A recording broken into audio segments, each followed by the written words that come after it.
Ahojte, vítam vás v prvej video odpovedi. Môžeme začať. Koľko máš rokov? Mám 10 rokov. Čo ťa zaujalo na Lady Vanilke? Tak mňa na nej zaujalo to, že je úprimná, že sa nebojí povedať svoj názor a že je proste taká, aká je. Ako si prišla k blogu?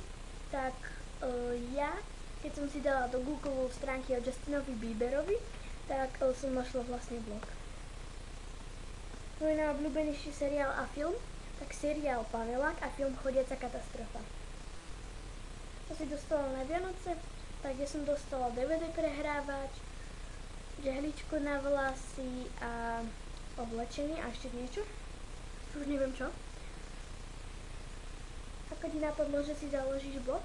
Tak vlastne, keď som tie blogy videla, tak ma aj tak napadlo, že si založím aj ja a že tam budem písať svoje vlastné články, že nebudem od nikoho kopírovať a že budem taká originálna.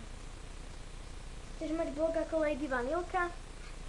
Určite nie, pretože nechcem kopírovať, chcem byť originálna. Máš súrodenca, mám 2 bratov a 1 sestru. Páči sa ti tvoj dizajn? Áno, páči. Čo by si na sebe chcela zmeniť? Tak ja si myslím, že nič, pretože ja som mám rada taká, aká som. To už bude všetko, ďalšie otázky nemám, tak ak chcete, aby bola ďalšia video odpoveď, tak mi musíte napísať otázky. Tak sa zatiaľ majte. Čaute.